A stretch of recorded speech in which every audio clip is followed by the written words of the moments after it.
Good morning, I'm Angela Rowe and I am an ITC here in Newport News Public Schools, and I'm going to take you through and just show you a couple of the features that your Smartboard has. I am sure there's probably more than what I even know, and if that's the case, if you have questions, please feel free to reach out to me at angela.rowe through email. One of the first things I wanted to talk to you guys about is just safety and care for the board. One of the things that Smart recommends is that you use a microfiber cloth. You can use water. If you do use water, don't spray directly on the board, spray on the cloth itself and then wipe it to clean it. They recommend that you not use any chemicals, no magnets or tape on the board as well. And they also prefer that you only use the pens that come with the board. I know in the past when we've had smart boards, if we were missing a pen, we could put a marker in its place. They prefer that you not do that with this type of board and the way that it is. So that's safety and care. I'm going to start with the buttons that are over on, if you're facing the board on the right hand side going across. Well, first of all, there's one in the middle, and that's a home. It looks like a house, so that's going to be easy to remember. Anytime, if I am, let's say, at a certain part of the board, if I'm here at a browser, if I hit the home button, it is always going to take me home.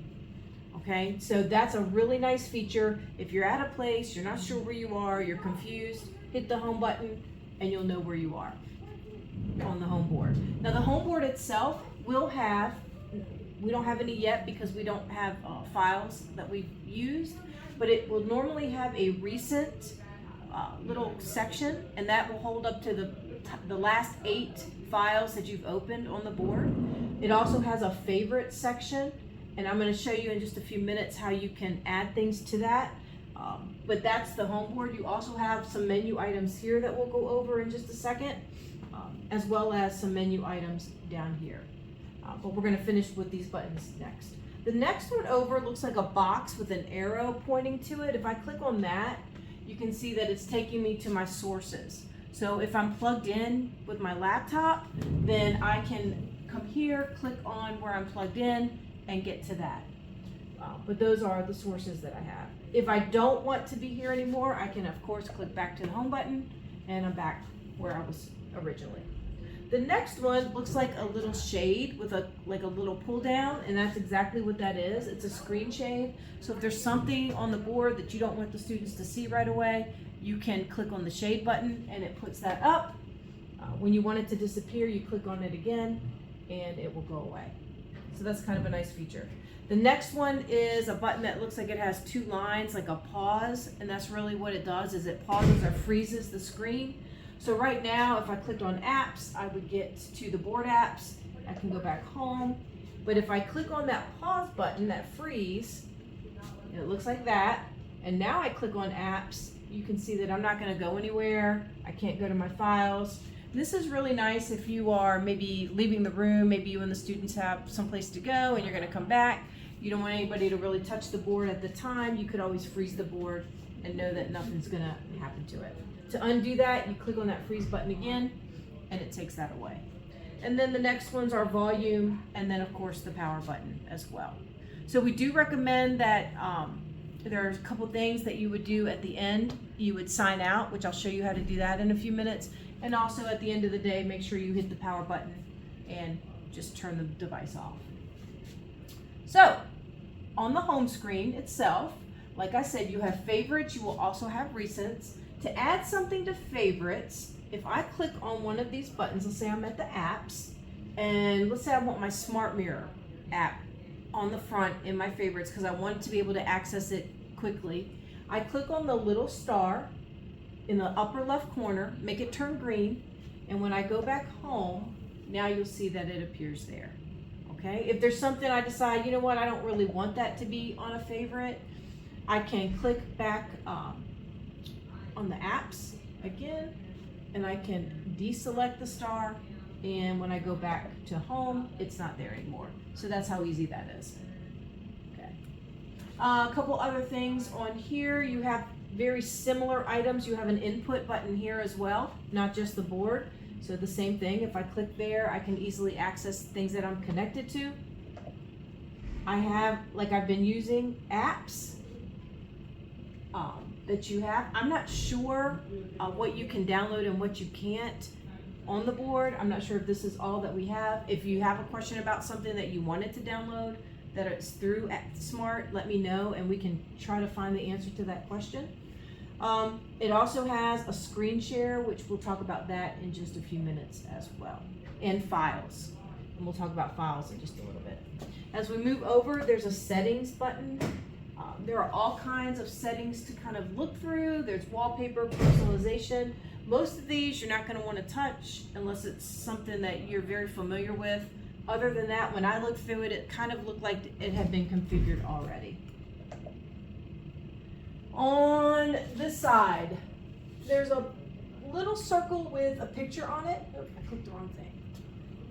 A little circle with a picture on it, and that is going to be your sign-in, which we're going to do in just a second. If you look here, these are little widgets like clocks and spinners and timers that you can do. You can edit that list, and I believe you can delete and add to those things, to the widgets if you want to use those. There's a lock here on the board. There is, let me think, anything else. I think the cleanup button takes away everything like off the board, and we'll do that. Have you used that yet, Ms. Little? It just went, it just cleared it and went back to home. Yeah. So whatever I was doing, it cleared it. That's what I thought, yep. Yes. So it's gonna clear, take you right back to your home screen. So that's basically what home looks like, and what the buttons on the board look like. So what I thought we would do next is go ahead and sign in. So there's a couple ways you can do that. When I click on the picture, I can click sign in, and I'm gonna sign in through Google, and that's how you should sign in as well, through your Newport News account. There's another feature here that says set up the ID card, and I'm gonna just click on that, and it tells you exactly what to do. Everybody in your box should have received a card that says Smart on it. What's nice about this is it lets you sign in very quickly. You don't have to type in your email address every time and your password. So it tells you to sign into your Smart account. So we would do that, click sign in. I don't want to redo it because Miss Little's already done that. But you would put your Newport News email and password in to Google. Then it's going to ask you to create a PIN, so a 4-digit PIN, and then confirm it, do it again. And then you're going to put this card over the little scanner. You'll see the little button down in the lower left, and you're going to hold it there, and it walks you through the process. Then it's going to say move it, put it back, and then it will configure this card for you to sign in. So what we would do now, so if I was ready to just sign in, I can just take Miss Little's card and just put it here. She's going to put her password in. Can I put it in for you? Yes. I'm blocking it. Great memory. Thank you. And then I just put my card there again, and it's signing her in. So that's a really nice feature. You do want to sign in to use the board most of the time because it's going to let you access a lot of important things. All right. There we go. So now I'm signed into Miss Little's account. So I'm going to take you next into the whiteboard. Angela, I have a quick question. Yep. What does the lock feature do? Let's click on it and see. I have no idea. Oh, it just locks me. It out locks of the you. account. Yep. Okay. And then this scanner over here to the far right, the QR code. That I don't know. Okay, I'm not so sure we'll about that. we'll I haven't seen explore it. that. Well, now look at this. It says create a pin to lock the display. So can I go ahead and put your same pin in? Is that all right? Yes. All right. So I'm putting a pin in that she chose, and I'm going to confirm it. And so now we've locked it. To unlock it, I just can either enter my PIN or I can put my card there, and it unlocks it. So that's a nice feature as well. Great question. That's something I just learned how to do. Thank you. You're welcome. This board is brand new to me too, so if there's anything else after we do this that you want to know, please just email me and I will investigate or call Smart, whatever we need to do to figure out how to get the best use out of the board. All right, so we're going to the whiteboard.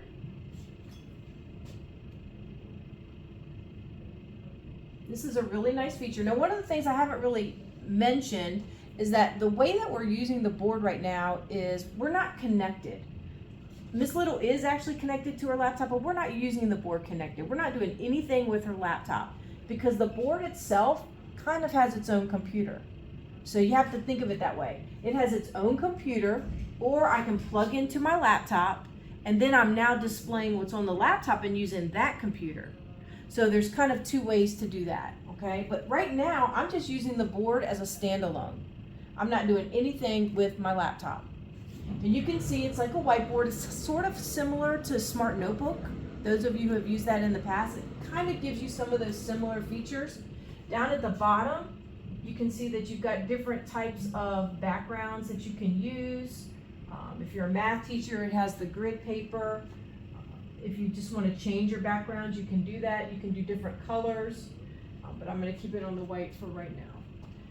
I'm going to click on the pen tool here to let you see.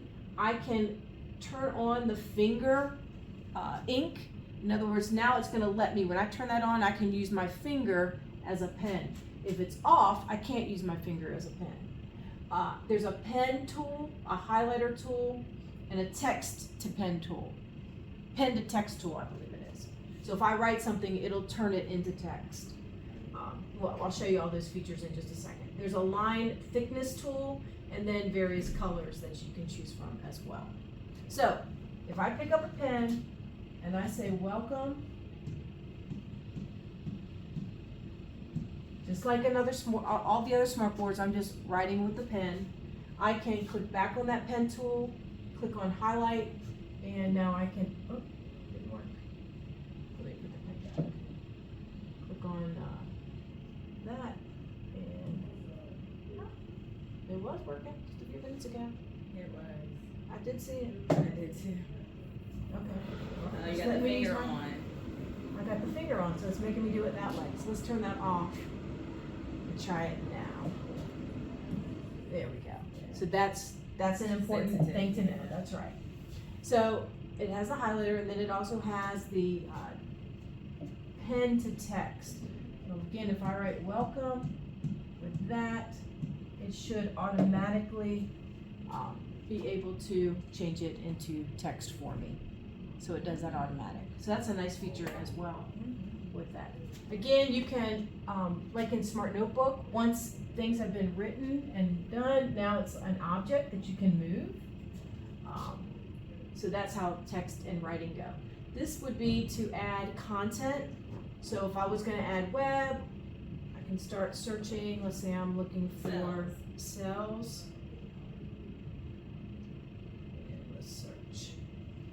So now I can look for images. I can also look for videos right within this application. So it's a very nice feature. I can move it, maneuver it. I can now take my pen, make sure I'm writing, yep.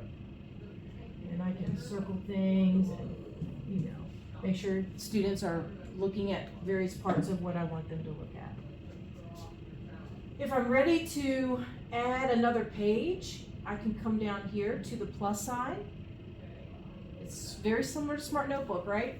And I can say add a new whiteboard page. And now you can see that I can go back and forth and toggle between my pages.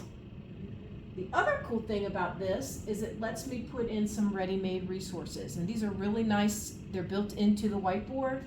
One is a shout it out. I'm not sure if any of you use this with Lumio, but it's sort of like a discussion board, a Padlet. In Nearpod, they call it Collaborate. But it lets you put a question, and then students on their devices give answers, and their answers go right up to the screen. So it has that built in. Let's go back to this. It's got many graphic organizers. If you're doing something comparing and contrasting, let's do a new page first. Let's do a Venn diagram. So now we have our Venn diagram in there. You can just see that it's got a lot of different graphic organizers. It's got manipulatives, especially like for math. This is really nice if you're teaching algebra, if you're doing fractions, things like that. There's all kinds of built-in manipulatives, number lines. exit tickets. It's very important for us to formatively assess our students, right? We're going to check for understanding. These have some exit tickets built in automatically. Agree, disagree. How do you feel? That's a nice way to start your class, right? How are you feeling today? Those kinds of things. What did you learn? What do you know? What do you want to know? Right? So all kinds of those built in that you can just put into your Now they have to, what do they have to do on their computers in order to respond? That's a great question. So let's go ahead and do that. Let me get a blank screen. And let's go back and put, let's say, let's do a how do you feel today. So I would, because I'm signed in, I'm already signed in, I can start for my class.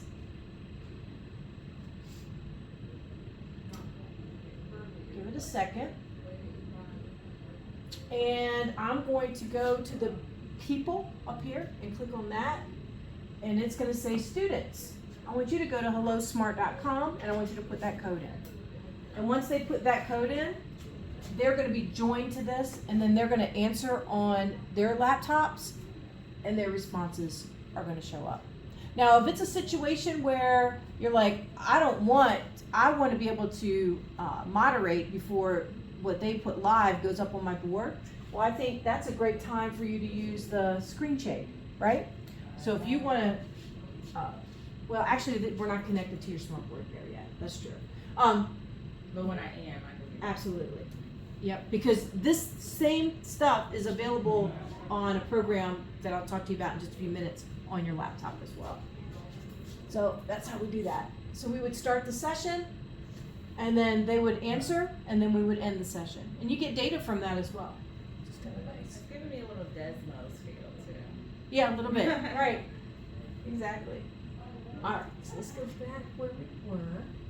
Oh, that was at the whiteboard, so we got that.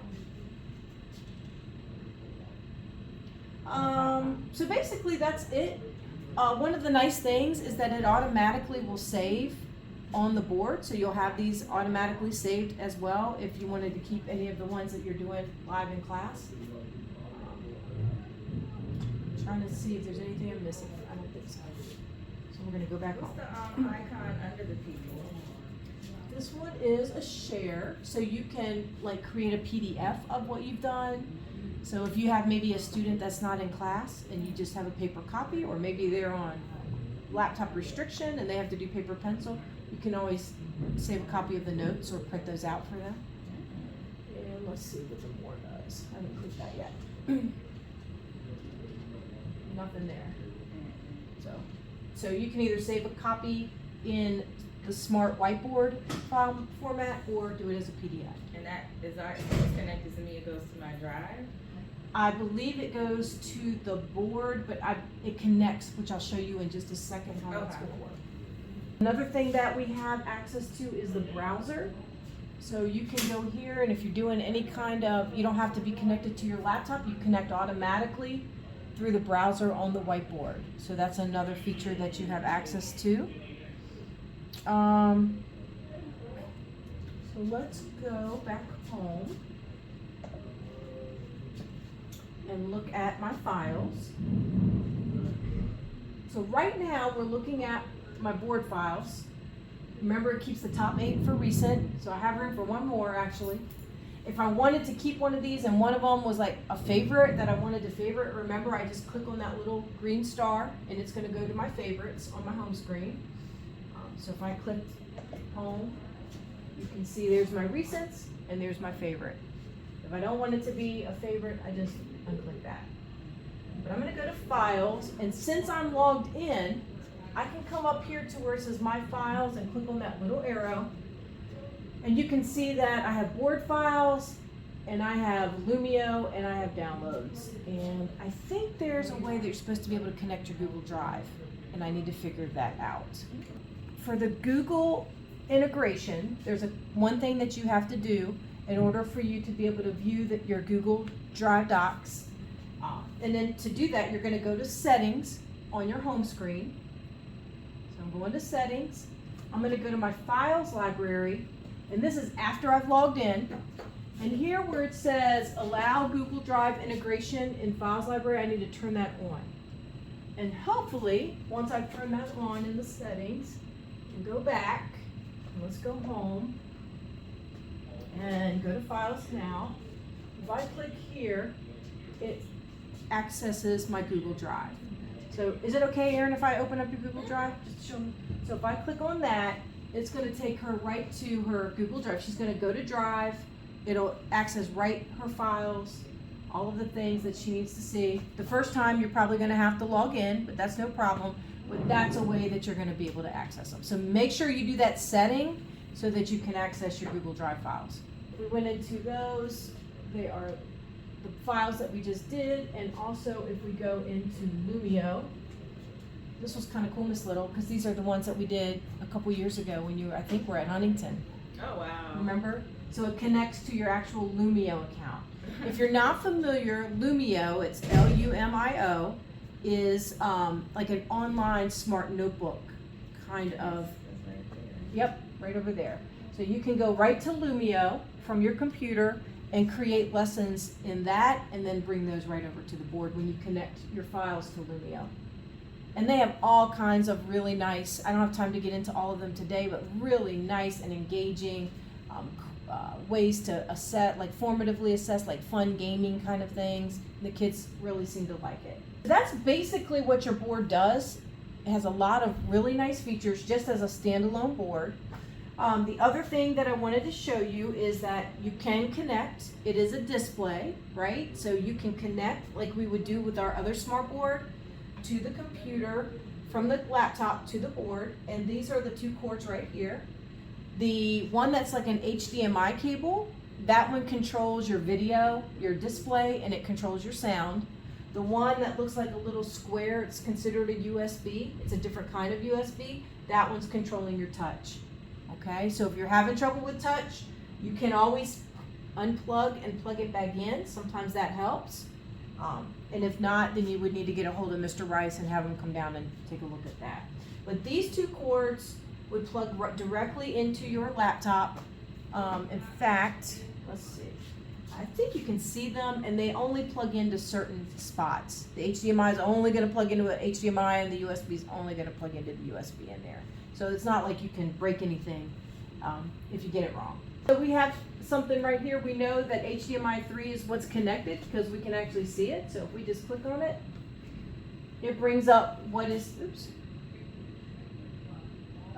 what is being displayed from the laptop, which that's what we're really used to doing, right?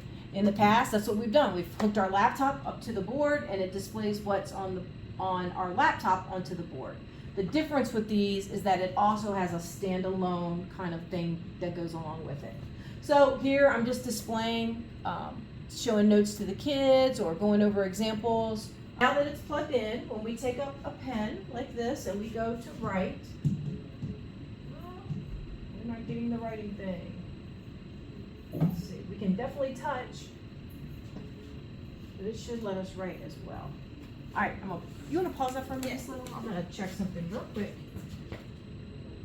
Look at that. All right, so I want to show you what we found out just then, because you should be able to write easily on that. But you can see, I'm not sure if you can see, there's a little red X there when we go into the smart settings. And when we go to try to connect, it's saying that no Smartboards are connected, even though we do have it plugged in. It's looking for service. We're going to say next. And I'll show you the error message that we get. And it says that we need to check the length of our cable. And we already know that that's the issue. The TSS lead is checking in on that now and trying to get cable lengths that are appropriate and will work for this. They have to be a certain length. If they're too long, then you have issues. So we're getting that taken care of. But when it does start working, you will see it's a little round circle will appear. And you'll be able to choose the cursor, or you'll be able to choose a pen or a highlighter, and then choose different colors, and based on that, just pick up the pen and start writing when the Smart Ink appears. But I think the problem right now is the cable length issue with that, so I can't demonstrate that. But you definitely will, once they get that taken care of, be on the lookout. When you pick up a pen, you'll see a little round kind of icon appear on your screen, and you can write on whatever you want in your browser or whatever you're working in. So hopefully that will help with that. The other thing that I wanted to show you, and I think there was a little bit of confusion about what this does, is Smart Mirror. So this is a program that needs to be downloaded. If you're not comfortable doing that, get with Mr. Rice, maybe put a work order in to have this program downloaded onto your computer. And what it does is, if I click on it, I believe it's also built into the board so you can use it that way as well. But if I create a session, the purpose of it is, when you watch all of the smart tutorials about it, it's mainly for students to be able to share their screen with the class. So if you are doing something, a project, and you wanted one of your students who did a great job to show the other students what they did, then they're going to go to smartmirror.link and put that code in, and their screen will appear here. It's not really for us and our laptops being able to wirelessly connect, although we can do it, but all it's going to do is display. You're not going to be able to touch anything. You're not going to be able to manipulate. You're just going to be able to show. So there's no reason to really do that, because it's doing the same thing that the display does when you're plugged in. So unfortunately, it's not for you to be mobile around the room unless you just want to show things and you're mobile around the room carrying your laptop. But I don't understand why you would probably want to do that. If I was going to be mobile, I'm going to have my laptop there with my stuff displayed and me walking around the room, but not necessarily carrying my laptop around the room. So just so that you understand, that's how that works. It's a real simple procedure. Like I said, you can download it on your laptop, and you can also use the one here. Click on Smart Mirror, have the students go to smartmirror.link, put that code in, and then they should be able to display. All right, thank you so much. If you have any questions, please contact me, Angela Rowe. I'm at Heritage and Achievable Dream, but I'm happy to pop down here anytime you have a question about the Smartboard. If it's a question about something else, you have to go through my lead, but I'm happy to help you. Thank you.